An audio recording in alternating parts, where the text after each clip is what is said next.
to the people and tell them that he is the God of Isaac, Abraham, Isaac, and Jacob. And he did what? In verse 31.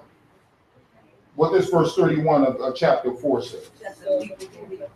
The people believe, and someone read the whole thing. So the people believed, and when they heard that the Lord had visited the children of Israel, and that he had looked on their affliction, then they bowed their heads and worshiped. Yeah, I mean, Pharaoh didn't like that. Matter of fact, why are y'all not working? You know, you guys got to get back to work here. What is this whole religious ceremony that y'all are doing here? Remember, we're talking a lot of folks here, y'all. Wait a minute, you're interrupting, you know, my building project. And who authorized you to do that? You said, wait a minute, Moses, what's going on here? Matter of fact, I'm gonna put these people to work, and I'm gonna make sure that these people don't have time for idleness. And let me talk to the taskmaster. And what does verse 10 of chapter 5 say?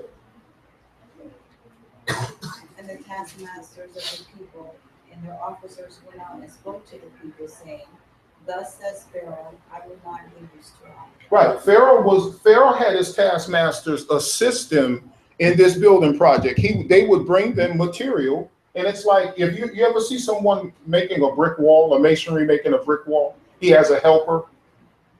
Sometimes in masonry work, on union jobs, you would have a helper that mixes the cement in the wheelbarrow. And some non-union jobs will have a mixer that eliminates another guy's work.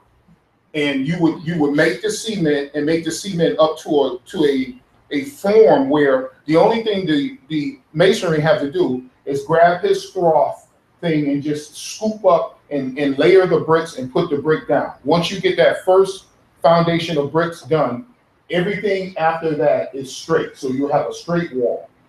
So that's all he doing. That's all the mixer would do. Well, at that particular point, before Moses went there and these people believed, Pharaoh had people assist him in their work. So he said, wait a minute, you guys got all this time on your hands, you go get it. Because I'm going to make sure now that you don't sit by and do nothing at all. So now you have to go gather up the straw yourself. And that's going to make you go, and that's going to make you come, and you ain't going to have time to listen to Moses. You ain't going to have time for this because y'all got too much time on your hands.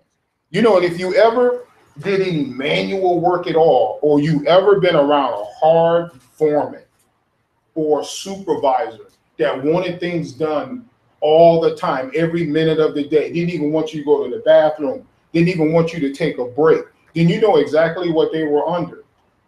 Let's go, let's go, let's go. Constantly, all day long, you have movement that has to be accounted for. And, you know, it became very hard for them. Now, they believed, according to verse 31, they believed, but what will happen to your belief when someone is steady on your back and now they're going to start beating you and everything? They're going to start talking harsh to you. What will happen to your belief in what Moses just told you about the God of Abraham, Isaac, and Jacob? You begin to question it. Yeah, you begin to question that. You say, oh, wait a minute. You know, what is he talking about? You know, this man, it's because of him that we in deeper trouble here. Because they see it as trouble. They don't see it as relief. They see it as, wait a minute, I did something wrong. And remember, they don't know God. They don't know God. The last story they heard of God is when the old Pharaoh and Joseph lived. They don't know God now. And many, many generations have gone by. You know, and these people don't know what you're talking about. Remember, they was in bondage for how many years? And how many generations is 400 years?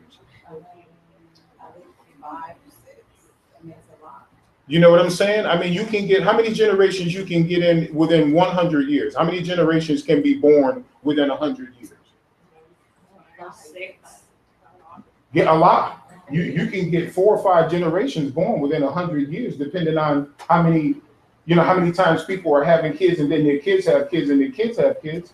Some people, some great grandparents are living to see great grandchildren. You know what I'm saying? So the story is just an old story by now. It's not a reality because they don't get to worship. And worship who? You know how many, have y'all ever studied how many gods the Egyptians had? Remember, a lot of these people, look back into slavery in America, a lot of these people, if they worked in Pharaoh's palace, they did what Pharaoh did.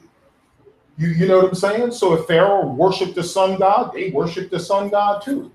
You know what I'm saying? So whatever Pharaoh did, you did. And if you was part of Pharaoh's workforce, if Pharaoh took a day off to worship the sundial, you did the same thing. So they didn't know God. God was not a reality to them.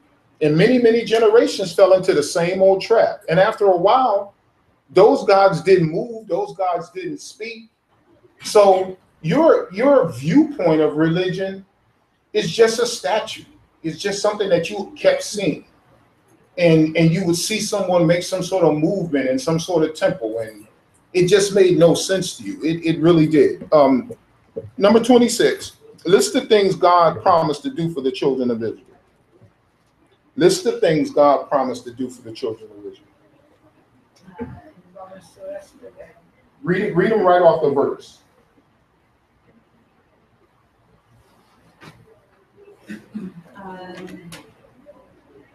Number 5, it says, I have also what?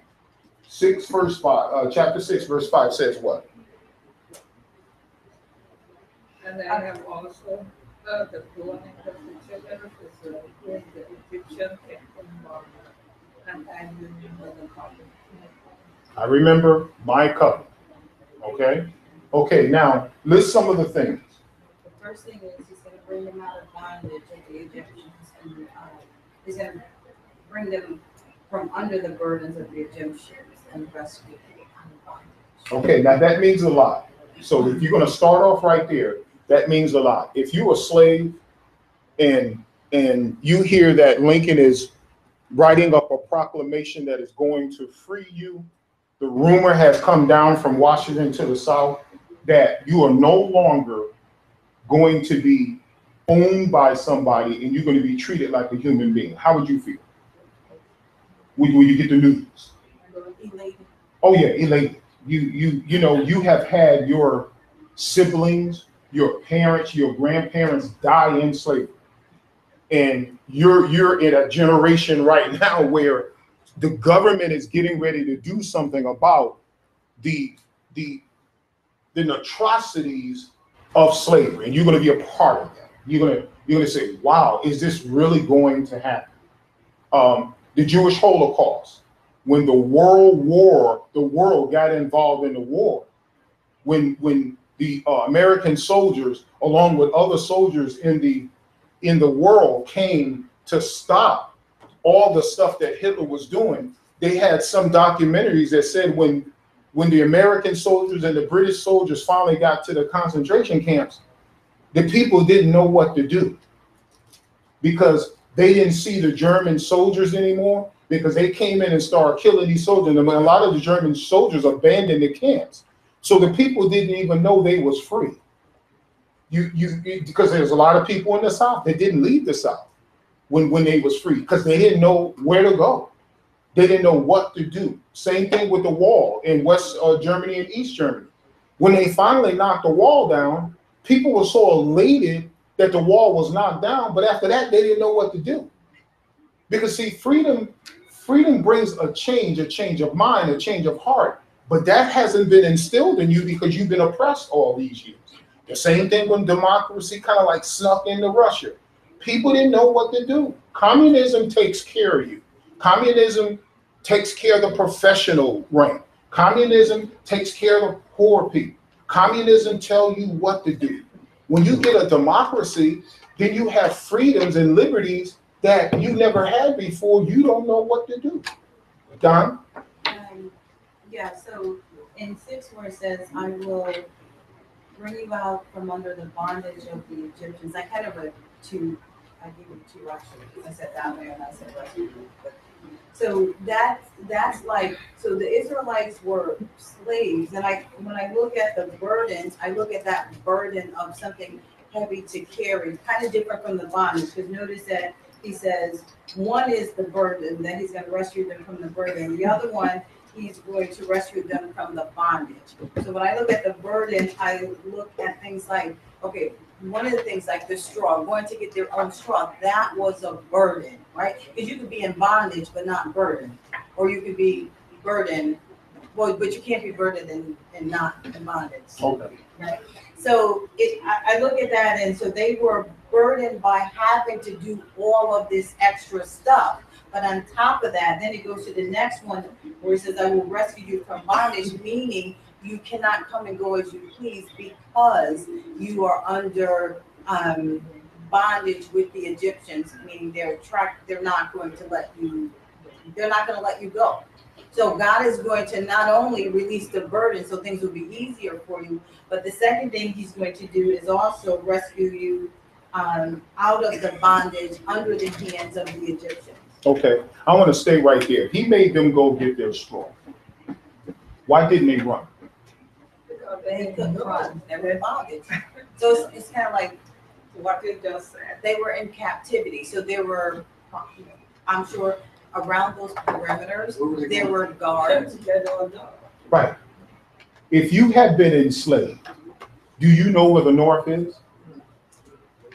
Do you know where the South is? You're in the South, but do you know anything Southern than where you are on a plantation? If you're in with them, with their situation, they are currently enslaved with the greatest power on earth. There is no other country greater than Egypt right now. They are now experiencing and producing things that the world hasn't seen for the first time. Where are they going? They have been born into this, and they're going to run where? They've never since Joseph, remember, they came from Canaan. These people don't know what the land of Canaan looked like. So they don't even know, Tony's right, they don't even know if there's another world outside of this. Remember, Columbus told them that the world was not flat. People thought the world was flat because they can look into the horizon and look like the world stopped and dropped off. He said the world is not flat. Well, that was proven when the first mariner went and came back. People still thought the world was flat in a debate until someone sailed out and came back and said, we just kept sailing. We didn't fall off. You see, like I said, you can tell an elephant, or you can tell a kid that an elephant is an ant. And until that child go to the zoo and see an ant and an elephant, or someone show him an ant on the ground and show him an elephant, he's going to believe that. You see what I'm saying? So as a slave, you're limited to education. Some of them was taught certain things to be foremen. Some of them was taught certain things in mathematics. Not all of them. Pharaoh's not that stupid. You give people education. What does education do for people? It frees them. It frees them from their current circumstances. And they may have been afraid to run. I'm sure that there were probably examples of, just as we see in slavery in past years, where if you do run, there's a consequence for trying to run and trying to escape.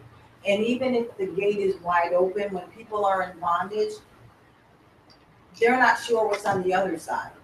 So then they get fearful and they think, just like the Israelites when they were out in the wilderness, and they said, we want to go back because we had leeks and honey, leeks and onions. It was good there. We don't like what's out here. We'd rather be enslaved. And so it's kind of like, I mean, sometimes people go to prison, they know they get 3 meals and a cot, right? They know they're not in the elements, they're not out in the world. That becomes a preference because it used to be a way of life.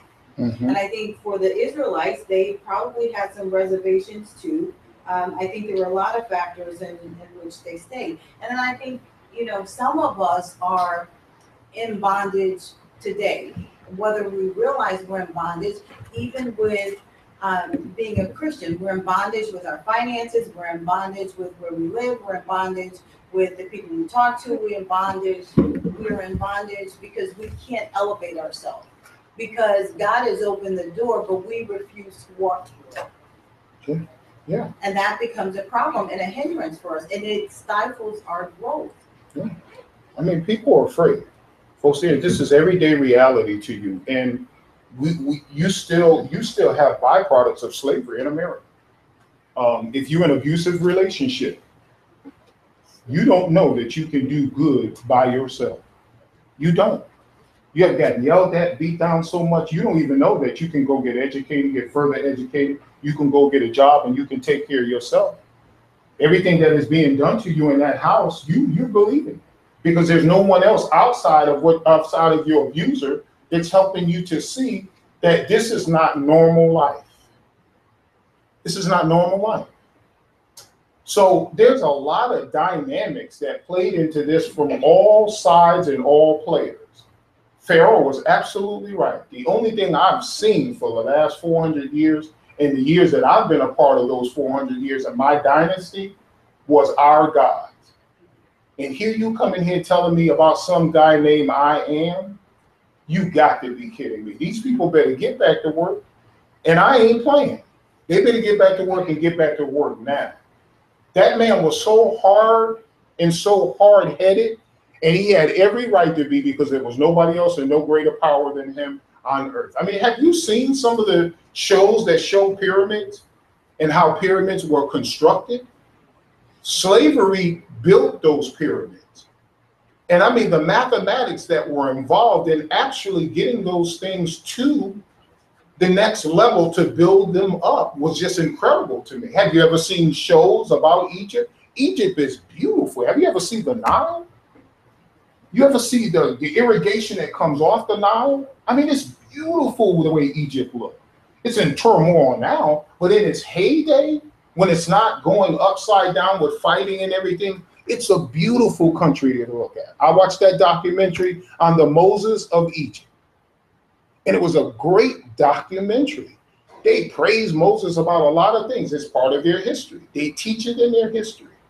And it was proud to have Moses in their history. And it's a beautiful country. But I mean, you know, it's a lot of things that these folks had to go through. Okay, what were some of the other things that this verse says? Finish the verse. From their bondage, and then what? I will what? Redeem them. Redeem you. Outstretched on great judgments. And then at number 7 says what? Take them as his people. And what else? Be their God. Take them to the land which God swore to give to Abraham, Isaac, and Jacob. Is that good news to them? Yeah. And give them their heritage, right? If they're all waiting for a heritage, like we like to get it. Yeah. That'd be good news. Don't you want to leave Egypt? Nobody want to stay in Egypt, do they? I mean, the only thing you see in Egypt is hard times. This is not Joseph Egypt.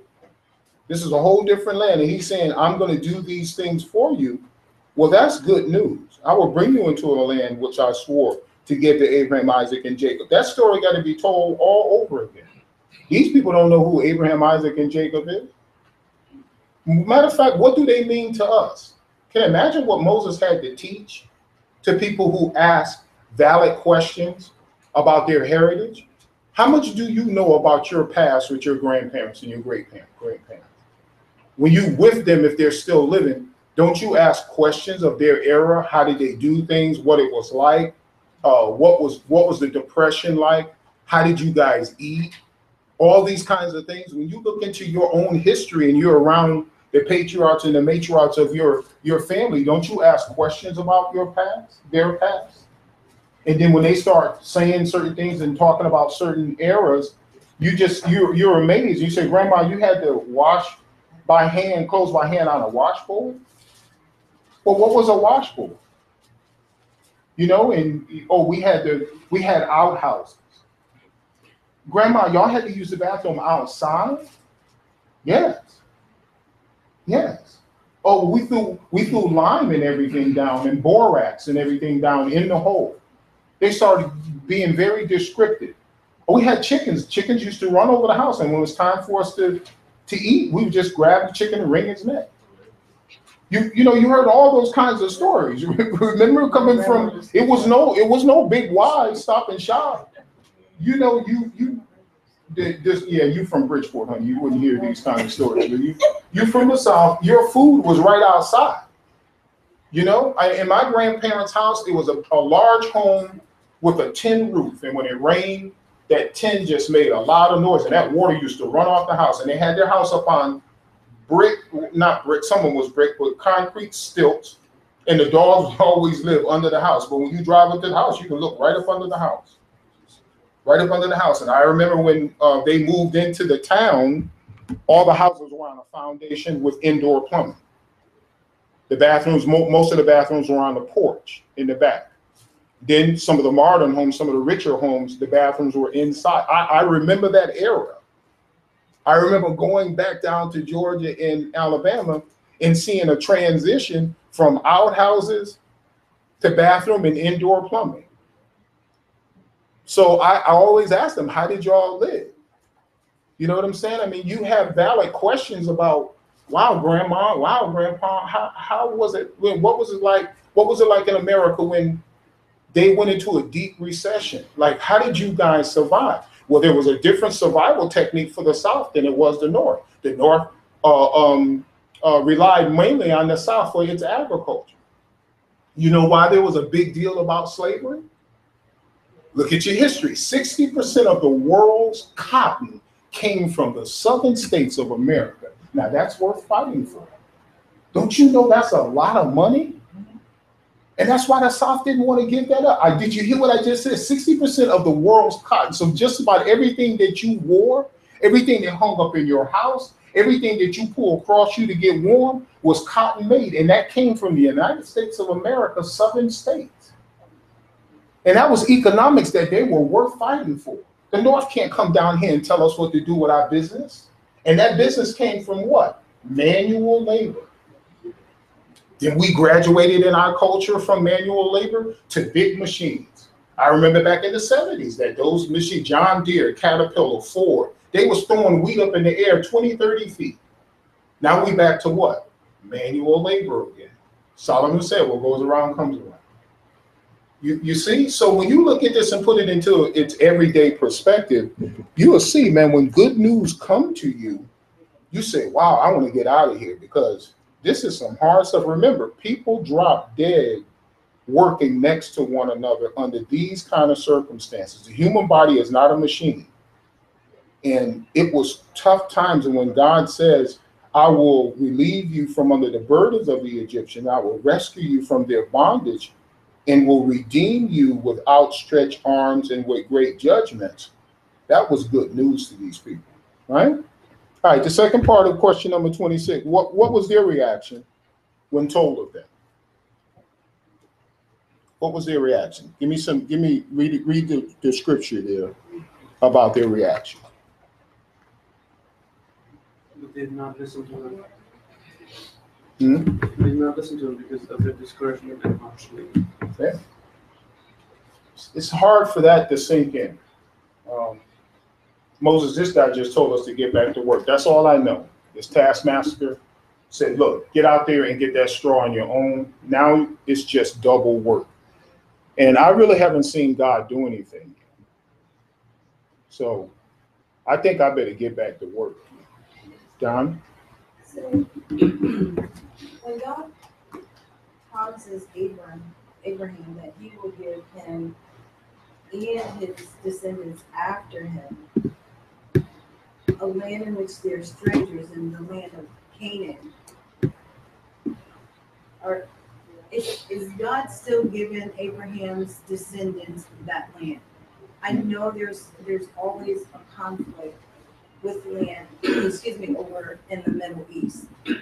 But is that still happening today? Because when we think about Abraham, we think, and so when we reference God, we reference the God of Abraham, Isaac, and Jacob because God made a promise, a covenant with them. And we want that same God to be reverent in how he honored the covenant he made with Abraham, Isaac, and Jacob to move on our behalf because we know he is faithful in his promise. Mm-hmm. So if the promise was to Abraham and his descendants, that would be all of us. Like, mm-hmm. is he still providing the land of Canaan to strangers, to the descendants that are strangers in the land? Let's do a history lesson. Let's go back 400 years. What got them to Egypt in the first place? It was a famine. Who prophesied the famine? Great Uncle Joseph. Okay. Where were they when the famine occurred? What land? What land did they come to from Egypt? They was in Abraham's land. They were already in Canaan, right? They were already out there. The famine forced them in a lot of other countries to do what? Come to Egypt. Now, in Egypt, what happened under Joseph's reign with them in Egypt as a group of people? I'm not talking about the rest of the countries. I'm talking about the Israelites who became Jews. What happened to them in the land of Egypt under Joseph's reign? They were blessed. They were blessed to the point where they started what? Outnumbering the Egyptians. Now, when Joseph died, what happened to their leadership? They had none. So they never went back to where they was from. You see what I'm saying? The promise was made to Abraham, but it wasn't in Egypt. They didn't have any leadership to say it's time to go now. So they rested in Egypt with their prosperity. And just like all things, the son is not going to act like the father. Most times, sons have their own agenda. And the son's going to say, wait a minute. Most sons are playboys. They want to spend the dynasty money. And he said, wait a minute, we can make more money. We can do this even better. Look what Solomon did after David's reign. Solomon already had a solid kingdom to reign in. But what did he do? For 20 years, he was busy building God a house and him a house. Prosperity like no tomorrow. He was doing business with countries like Egypt that he had no business doing business with. But what happened to his fame and fortune? It grew. So you can get, and I can get so complacent that we forget about the promise. We don't want to go back to the land because there ain't nothing wrong with the land we live in. And then what happens? God doesn't remember rebellion anymore when we start doing good things. God wanted them to go back to where they was from. They didn't want to go back to where they was from. So what happened? They picked up traits of the Egyptians in their own land. They forgot about the land that they were supposed to be in. That land was promised to them, not the Egyptian land. So when the Egyptians didn't like them, rightfully so. It is just like what they say in Africa. Africa belongs to black Africans. And when the colonists came over and started birthing their children over there lies the conflict because they say we were born here. My child was born here, meaning I'm Africa. The missionary that we brought up here to you with Marvin Croson, he was born in Africa. He said, I am African. So people have a tendency to forget wherever they are, that's where they put up roots. That's not where God wanted them to be. So now God got to get them back to the land of promise. And nobody knew anything about the land of promise. So now he had to raise up a leader because they had no leader in Egypt to get them back. They had elders, but they had nobody that was going to take them back to a land. Why? Because they didn't even know what that land was. Now, your current conflict down in the Middle East right now, the Euphrates River, Iran, Iraq, all that is Bible land. All that is Bible land. The Mediterranean Sea, Italy, lower part of France, anything that circles and half moon, that Mediterranean is Bible land. And it's always been in conflict. And Egypt has always been the country that everybody seeks refuge to. And it hasn't changed. It's just that we don't look at it biblically. Those people are running from Greece, running over to Greece and running from Greece to Germany. Remember, those are conflicts that have all, now look at Syria. The current day Syria is the Syria that you read about in the Bible. See? So when God said that there will be no peace in this land, we're living in prophecy right now. It still is no peace in that land. And it's the land of promise. And Israel is stuck right in the middle of it. And Jerusalem is in the heart of three fights: Judaism, Christianity, and Islam.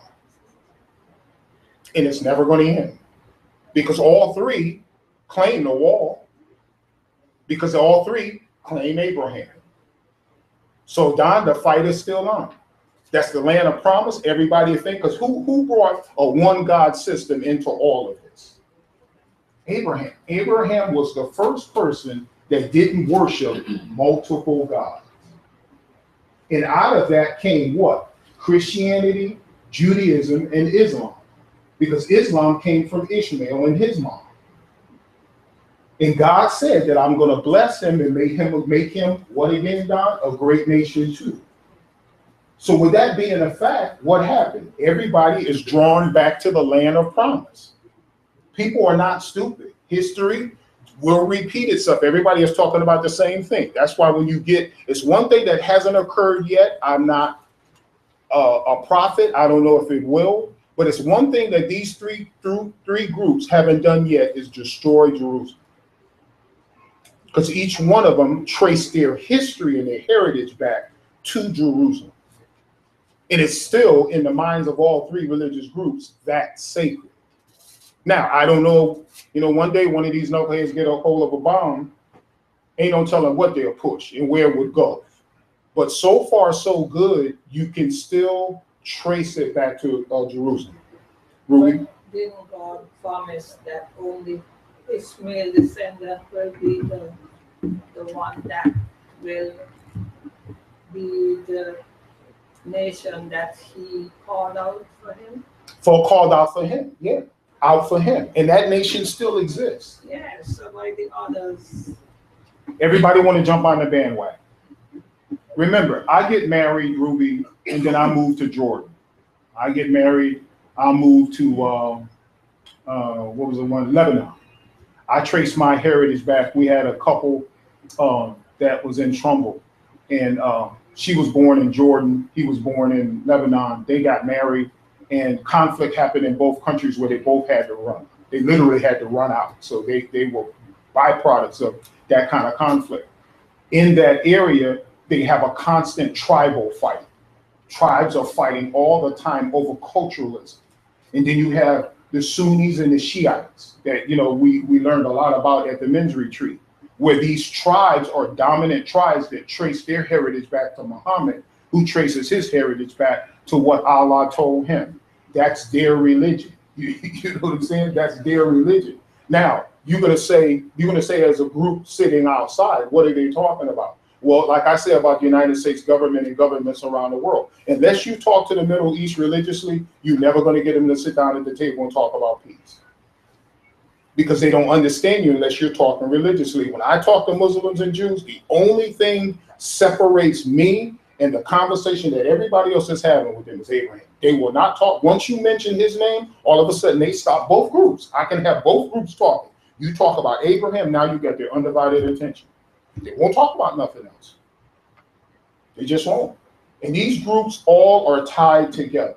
And when God said to Jeremiah about these, I'm going to punish all these different nations, it still exists today because there's no peace in Palestine, because we can't come together religiously. Those people are not fighting over Coca-Cola, y'all. Nike, grits, bacon and eggs. Those people are fighting over heritage. That's like going up to the Mandinka tribe, which the British tried to conquer and never did. They sent 3-4 campaigns in there and lost. That's like going up to them telling them that their tribal rights have been like what we did to the American Indians, but they fought back. We tried to annihilate them. Not we, because I wasn't in on that. But that's like going up and telling them they're not Mandinkas. They don't exist anymore. They're ready to die for that. And they have. They have. So it's a conflict that dates back to biblical times that we're actually reading about right now. And the only thing it takes, Donna, is one generation to forget God. And once they forget God and Christianity is not in the mix, God only knows what's going to happen. And when I look at all the stuff that's going on in the Middle East now, These people walking on the side of the road, literally walking to another country. Hungary said what? We have seen what Islam has done to other countries. We don't want large population of Muslims in our country. So they got to keep going. Because somewhere in the mix of all these people is going to be some sort of knucklehead that's going to blow up something because he disagreed with the way things are going. Islam is actually killing itself because it is a religion of violence. It takes over by force. In some countries, Spain kicked them out. Some countries will not allow Islam in it because it's a religion of force. Force. And the treatment that they have against women and children is just off the chain. And if you study it and you talk to anybody, that they will not deny it. They will tell you everything about their history, their culture, and their teaching. And you'll say to yourself, how? How can someone live like that and treat people like that? So why do they call themselves a religion of peace if they're really a religion of force? When you read the Quran, you read, this is how we get some of these people who are anti-Christian. They believe they got mostly by prophets they believe in. Jesus is one of them. The Quran teaches that once a prophet says something, it is true. So Jesus spoke of his resurrection. So you say to them, was he a prophet? They have to say yes, because Jesus is in their Quran. Moses is in their Quran. Noah is in their Quran. You say, yeah. So is he lying about his resurrection? Then they won't say anything because they can't call him a liar. See, Wouldn't they just say no? They won't say anything. Some of them will cuss you out. Because what you have just done is prove Christianity in their Quran. See, some of them will do that. Some of them that is real zealot about what they believe, they'll cuss you out. Some of them just won't say anything because they can't say anything against a prophet. See? But Muhammad put that in there. So you can't do anything about that. So what happens if you ask them, okay, Jesus and Moses and all this are in your Quran, how come Muhammad is not in the Bible? Don't say anything because they won't touch to read this. A true Islamic believer will not touch this. A practicing Islamic religious person will not touch the Bible. This is heretic. This means absolutely nothing to him. He believed in the people that the Quran mentions in the Quran about the Bible. But they will not touch. I haven't had a friend that is a Muslim touch this and open it. I got many. I have tried to force it to them to mess with it. No, they don't even do that. They just back away as if it's going to burn them. Or it's poisonous. And another thing that they really hate, and I have to watch it. That's why I have a brand new Bible that I don't write in. They don't like to see this. Yeah. They say that this is blasphemy. You're not respecting the word of God when you write in the Bible. So when I talk to them, I have a brand new giant print Bible that I don't write in. Because they won't even respect you when they start seeing highlighters and stuff in your Bible. They think something is wrong with it. That's why, you burn a Quran, they'll burn your building down. People don't get it, Dennis. So it's safe to say that somebody call themselves a Muslim, if they're a real Muslim, that's a test. Yeah. Say here. Yeah. Let's talk and to see what their reaction is. Yeah, because you got two different types of Muslims. Yeah, I can't wait to do that tomorrow. You got Muslims who believe that you are as a Jewish believer and a Christian believer worthy of death, and that there's only one religion, and that's Islam. ISIS and all those groups over there, those revolutionary groups, are trying to take the whole world over for Islam, and they will tell you that. They will not hold back on what their agenda is. And those people that they're running out of there, remember, those people you've seen on CNN on the side of the street, those are Muslims. Those people that got blown up at that embassy in Africa, those were Muslims. If you don't agree with them, if you don't agree with the Shiite tribe, you are worthy of death. So just remember that. You know, you got Christians that going over there and all these missionary journeys and everything. These people are catching them, man, and killing them and stuff like that, beheading them and stuff like that. That's been going on for centuries. Remember the Crusades and the Holy Wars? Remember that in your own history in high school? Remember how long those conflicts have lasted? Where Muslims and Christians fought? And remember, to a Muslim, his definition of Christianity is Catholicism. It's the biggest religion in the world under Christianity.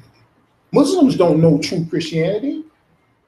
That's why you and I have an obligation to tell them this and only this. They only know Christianity through Catholicism, because remember, the Catholic Church goes everywhere. What did Turkey say when the Pope toured there?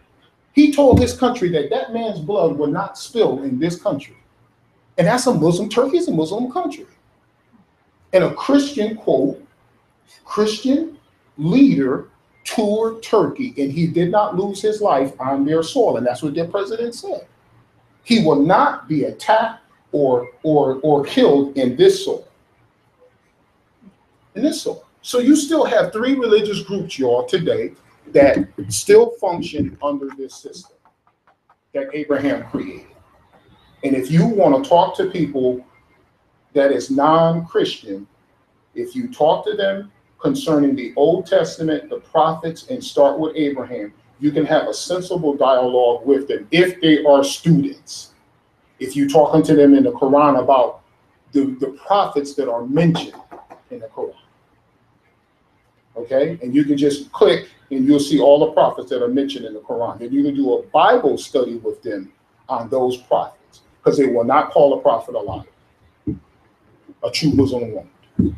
Okay, so you can start right there with it. Because remember, when Ishmael and Isaac was living, the only thing kept them apart was Sarah. When Sarah died, they both buried their father, because they both came together when Sarah died. Remember, when Sarah died, these groups coexisted for a while until Abraham died.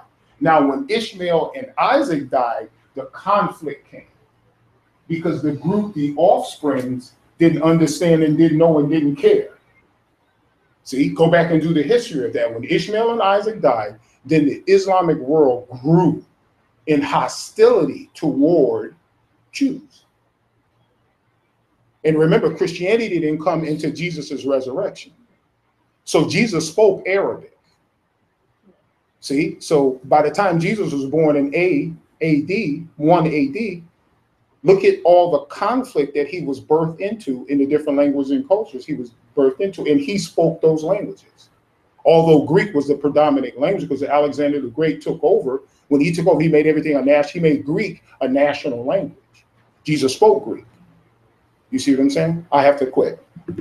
But remember this. I mean, as you're studying this, remember this is a beautiful historical story that exists today. So if you can wrap yourself around all this Egyptian teaching and stuff about slavery, the Exodus and everything, and where they landed, because when they went back, when God took them out of there and landed them back over to the land of Canaan, they had to take it. It was already occupied. Okay? So it's just like telling you to move out of your address and move to Minnesota somewhere. But when you get there, there's going to be a mailbox. You got to take it and put your name on it. So just think about it. All right? Okay. Dennis, can you close us in prayer? Please, God, Father, thank you for this today. Thank you for this opportunity to start a worship in your word. Father God, we actually pray that we can talk to different religions and be able to have Bible study with them to spread your word, Father God. We ask and pray that we go into the worship with your blessing. In your son's name we pray. Amen. Thank you. If you have a book, can you return it, please?